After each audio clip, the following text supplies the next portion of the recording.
పాత నిబంధనలో ప్రత్యక్ష గుడారంలో దీపవృక్షం అని ఒకటి ఉండేది. ఆ దీపవృక్షానికి 2 ఉపకరణాలు, ఒకటి బంగారు చెప్ప, రెండవది బంగారు కత్తెర. ఎందుకు ఈ బంగారు చెప్ప బంగారు కత్తెరను వాడేవాళ్ళు తెలుసా? దీపవృక్షంలో ఉన్న ఒత్తులు దేవుని మందిరానికి వెలుగివ్వటానికి రాత్రంతా ఖాళీ వెలుగునిచ్చేవి. ఖాళీ కాలటాన్ని బట్టి పై భాగం అంతా నుసేర్పడి మరుసటి రోజు సాయంత్రం దాన్ని వెలిగించక మునుపు యాజకుడు ఏం చేస్తాడంటే బంగారు చెప్ప బంగారు కత్తెర తీసుకొచ్చి ఆ నుసిగా ఉన్న భాగాన్ని బంగారు కత్తెరతో కత్తిరించి ఆ నుసిని బంగారు చెప్పలో వేస్తాడట. నుసి ఎందుకు ఏర్పడింది? దేవుని మందిరాన్ని వెలిగివ్వటానికి.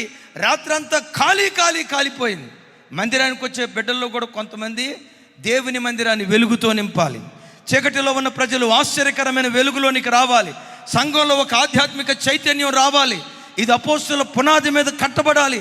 ఓ బలమైన పరిచర్యగా మార్చబడాలని ఆ ఒత్తులో కాలిపోయినట్లుగా వారి బలం, వారి సమయం, వాళ్ళ ధనం, వాళ్ళ కలిగిన తలాంతు దేవుని పరిచర్యలో కాలిపోతారు. కాలి కొందరు బూడిదైపోతారే. ఎవరెవరు దేవుని కొరకు కాలిపోయారో, దేవుని కొరకు కష్టపడ్డారో ఆ కష్టం నుసికి సాదృశ్యం. బంగారు చెప్ప దేని గుర్తో తెలుసా? దేవుని జ్ఞాపకాలకు గుర్తు. ఈ రెండింటిని క్రోడీకరించి చెప్పే మాట ఏంటో తెలుసా? దేవుని కొరకు నువ్వు ఎంత ప్రయాసపడ్డావో, నువ్వు పడిన ప్రతి ప్రయాసం దేవుడు తన జ్ఞాపకాల్లో దాచుకుని ఉన్నాడు. నా గుండె లోతులో నుంచి మాట చెప్తున్నాను. గిన్నెడు మంచినీళ్ళు ఇచ్చిన నా దేవుడు మర్చిపోడు. గిన్నెడు చన్నీళ్ళు ఇస్తేనే మర్చిపోడే.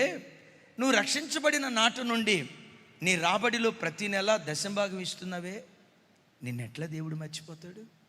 దేవుని మందిరానికి వచ్చేటప్పుడు ఒట్టి చేతులతో రాకూడదని ఇంట్లో రేషన్ లేకపోయినా చిల్లర పైసలు ఏరుకొని దేవుని మందిరంలో కనీసం ఒక 10 రూపాయలైనా కానుకివ్వాలని నీ పేద స్థితిలో దేవుని కానుకిచ్చేవే.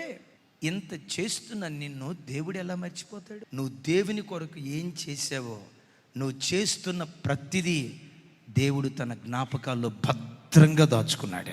ఒక మనిషి ఇంకో మనిషి కొరకు పడిన కష్టం వ్యర్థమైపోద్దేమో. కొన్ని సందర్భాలలో ఒక తండ్రిగా నీ పిల్లలకి ఎంతో చేస్తావు. ఒక సందర్భంలో అంటాడు, ఏం చేసావు డాడీ నాకు అని నీ కొడుకు అంటాడేమో. నా భర్త అని భర్త కొరకు నువ్వు ఎంతో చేస్తావు. ఒక సందర్భంలో అంటాడు, ఏం చేసావయ్యా నాకు? లోకంలో భర్తలు అందరూ చేశారు, నువ్వు చేసావు. నీ గొప్పతనం ఏంటి? నీ కష్టాన్ని నీ భర్త ఒక దెబ్బతో కొట్టేస్తాడు.